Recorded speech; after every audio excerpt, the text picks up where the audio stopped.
ಆ ಒಂದು ಕ್ಷಣ. ಲೇಖಕರು ರಾಮಮೂರ್ತಿ ಸೋಮನಹಳ್ಳಿ, ಮಂಗಳೂರು. ಅಧ್ಯಾಯ 67. ತನ್ನ ಮನದಲ್ಲಿ ಮೂಡಿದ ಪ್ರಶ್ನೆಗಳಿಗೆ ಉತ್ತರ ಕಂಡುಕೊಳ್ಳಲು ಸುಜಿ ಯತ್ನಿಸುತ್ತಾಳೆ. ತನ್ನ ಶಾಲೆಯಲ್ಲಿ ಕೆಲಸ ಮಾಡುವವರು ತನ್ನ ಹಾಗೆಯೇ ಅಲ್ಪ ಸ್ವಲ್ಪ ಸಂಬಳದಲ್ಲಿ ಜೀವನ ಮಾಡುತ್ತಿದ್ದಾರೆ. ಆದರೆ ಅವರು ಯಾರೂ ಸಂಸಾರ ನಡೆಸಲು ಕಷ್ಟಪಡುತ್ತಿರುವುದು ಕಾಣಲಿಲ್ಲ. ಕೂಡಿಡಲು ಸಾಲದಾದರೂ ತಿಂಗಳನ್ನು ನೂಕಲು ಯಾವುದೇ ಸಮಸ್ಯೆ ಇರಲಿಲ್ಲ. ಆದರೆ ನಮ್ಮ ಸಂಸಾರದಲ್ಲಿ ಏಕೆ ಇಷ್ಟೊಂದು ಸಮಸ್ಯೆ ಕಾಡುತ್ತಿದೆ? ತಿಂಗಳ ಕೊನೆಯಲ್ಲಿ ಕಿಸೆ ಖಾಲಿಯಾಗಿ ಮಗುವಿಗೆ ಹಾಲಿನ ಪುಡಿ ತರಲು ಕಷ್ಟವಾಗುತ್ತಿದೆ. ಕಾರಣ ಹುಡುಕಲು ಮುಂದಾದಳು.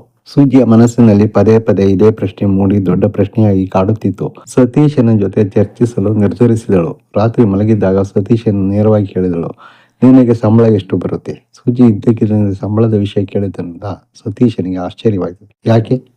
ಈ ವಿಷಯ ನಿನಗೆ ಬೇಕಾ? ತಂದು ಹಾಕ್ತಾ ಇಲ್ವಾ? ಖಾರವಾಗಿ ಉತ್ತರಿಸಿದ. ಸುಜಿಗೆ ಬೇಸರವಾಯಿತು. ಇಷ್ಟೊಂದು ಒರಟಾಗಿ ವರ್ತಿಸುತ್ತಾನೆಂದು ಎಣಿಸಿರಲಿಲ್ಲ. ಹೌದು, ಬೇಕು. ನನ್ನ ಗೆಳತಿಯರಿಗೆ ಇಲ್ಲದ ಹಣಕಾಸಿನ ಸಮಸ್ಯೆ ನಮಗೇಗೆ ಕಾಡುತ್ತಿದೆ? ನಾನೇನು ದುಂದು ವೆಚ್ಚ ಮಾಡ್ತಿದ್ದೇನಾ? ಅದನ್ನು ತಿಳ್ಕೋಬೇಕು, ಒರಟಾಗಿ ಉತ್ತರಿಸಿದಳು. ಸುಜಿ ಅಸಂಬದ್ಧವಾಗಿ ಮಾತನಾಡುತ್ತಿದ್ದಾಳೆ ಎನಿಸಿತು. ಆದರೆ ಸತೀಶ ಸತ್ಯ ಹೇಳುವ ಸ್ಥಿತಿಯಲ್ಲಿ ಇರಲಿಲ್ಲ. ಬ್ಯಾಂಕಿನ ಸಾಲ ತೀರಿಸಲು ಸಾಲ ಮಾಡಿದ್ದ. ಹೆರಿಗೆ ಸಮಯ ಖಾಸಗಿ ಆಸ್ಪತ್ರೆ ಬಿಲ್ ಪಾವತಿಸಲು ಸಾಲ, ಜೊತೆಗೆ ಅದ್ಧೂರಿಯಾಗಿ ಮಗುವಿನ ಬರ್ತ್ಡೇ ಆಚರಣೆಗೆ ಸಾಲ. ಇದಕ್ಕಾಗಿ ಮೀಟರ್ ಬಡ್ಡಿ ತೆತ್ತು ಸಾಲ ಮಾಡಿದ್ದ. ಮೀಟರ್ ಬಡ್ಡಿ ಎಂದರೆ ಬ್ಯಾಂಕಿನ ಬಡ್ಡಿಗಿಂತ 2-3 ಪಟ್ಟು ಜಾಸ್ತಿ ಇರುತ್ತಿತ್ತು. ಸಮಯಕ್ಕೆ ಸರಿಯಾಗಿ ಬಡ್ಡಿ ಕೊಡದಿದ್ದರೆ ದಾಂಡಿಗರು ಬಂದು ಹೆದರಿಸಿ ಮಾನ ಮರ್ಯಾದೆ ಕಳೆಯುತ್ತಿದ್ದರು. ಬಡ್ಡಿ ಕೊಟ್ಟೆ ಹೈರಾಣಾಗಿದ್ದ. ಅಸಲು ತೀರಿಸುವುದಂತೂ ಕನಸಿನ ಮಾತು. ಎಲ್ಲವನ್ನೂ ಸುಜಿಯಿಂದ ಮುಚ್ಚಿಟ್ಟಿದ್ದ. ನೀನು ದುಂದ ವೆಚ್ಚ ಮಾಡ್ತಿಲ್ಲ, ಪರಿಸ್ಥಿತಿ ಹಾಗೆ ಮಾಡಿಸ್ತಿದೆ. ಸತೀಶ ಅಡ್ಡಗೋಡೆ ಮೇಲೆ ದೀಪವಿಟ್ಟಂತೆ ಹೇಳಿದ. ಸುಜಿಗೆ ಅರ್ಥವಾಗಲಿಲ್ಲ. ವಿವರಿಸಿ ಹೇಳು. ಯಾರೂ ಇಲ್ಲದ ಖರ್ಚು ನಮಗೇಕೆ ಆಗುತ್ತಿದೆ? ಪಟ್ಟು ಹಿಡಿದಳು ಸುಜಿ. ಗಲಿಬಿಲಿಗೊಂಡ ಸತೀಶ. ಸರ್ಕಾರನ ನೀಡಿ ಉತ್ತರ ಹೇಳುವವರೆಗೂ ಅವಳು ಬಿಡುವವಳಲ್ಲ ಎಂಬುದು ಸತೀಶನಿಗೆ ಗೊತ್ತಿತ್ತು. ನಿಮ್ಮ ಅಮ್ಮ ಬಂದ ಮೇಲೆ ಸ್ವಲ್ಪ ಖರ್ಚು ಜಾಸ್ತಿ ಆಯಿತು, ತಲೆಬಡಿಸಿ ಹೇಳಿದ. ಸತೀಶನ ಮಾತಿನಿಂದ ಕೆರಳಿದಳು ಸುಜಿ. ನಮ್ಮ ಅಮ್ಮ ನಿನಗೆ ಹೊರೆ ಆದ್ರ?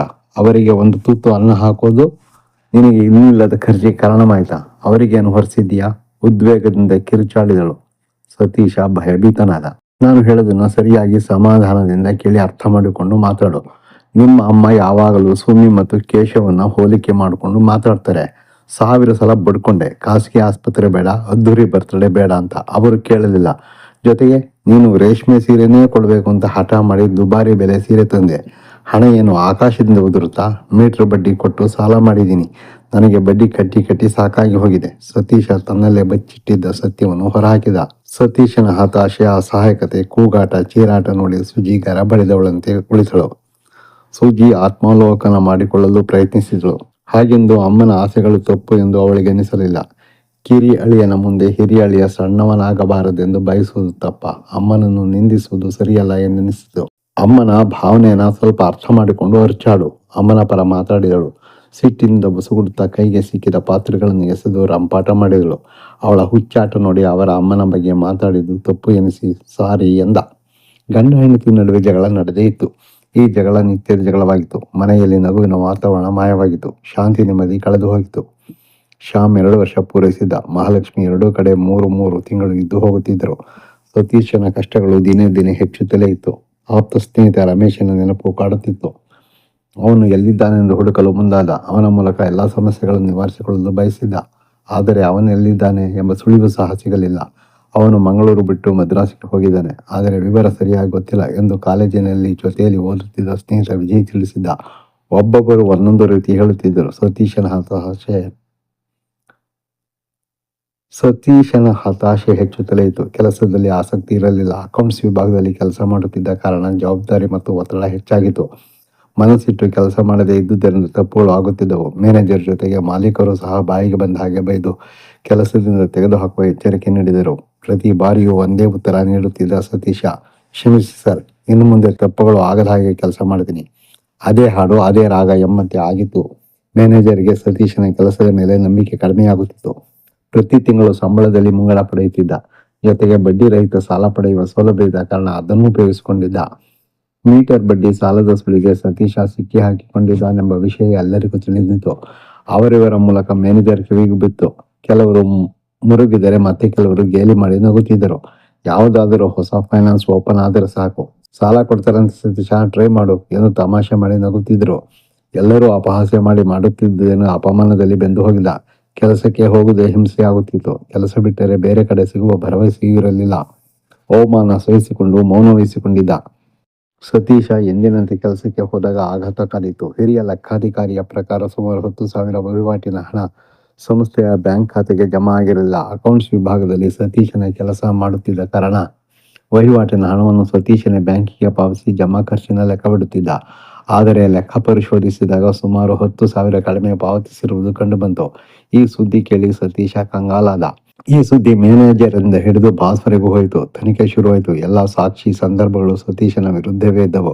ಸತೀಶ ಆಣೆ ಪ್ರಮಾಣ ಮಾಡಿ ನಂಬಿಸಲು ಯತ್ನಿಸಿದ. ದಯಮಾಡಿ ನನ್ನ ನಂಬಿ, ನಾನು ಮೋಸ ಮಾಡಿಲ್ಲ, ಹೇಗಾಗಿದೆ ಗೊತ್ತಿಲ್ಲ ಎಂದು ಬಾಸ್ ಮುಂದೆ ಸಮಜಾಯಿಷಿ ನೀಡಿದ.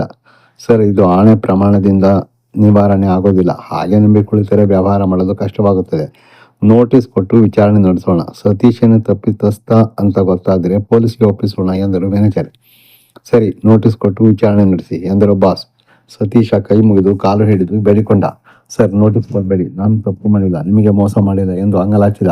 ಕಾಲು ಬಿಡು, ಈಗ ವಿಚಾರಣೆ ಅಷ್ಟೇ, 3 ದಿನದಲ್ಲಿ ತಪ್ಪಾಗಿಲ್ಲ ಅಂತ ಸಾಬೀತುಪಡಿಸು ಎಂದು ಹೇಳಿ ಬಾಸ್ ಹೊರಟು ಹೋದರು. ಸಹೋದ್ಯೋಗಿಗಳು ಸಮಾಧಾನ ಮಾಡಿ ಧೈರ್ಯ ತುಂಬಿದರು. ದಾಖಲೆ ಪತ್ರಗಳನ್ನು ಪರಿಶೀಲಿಸಿ ಲೆಕ್ಕಾಚಾರದಲ್ಲಿ ತಪ್ಪೇನಾದರೂ ಆಗಿದೆಯೇ ಎಂದು ಪರಿಶೀಲಿಸಿ ಸರಿಪಡಿಸಲು ಸಹಾಯಕ್ಕೆ ಮುಂದಾದರು.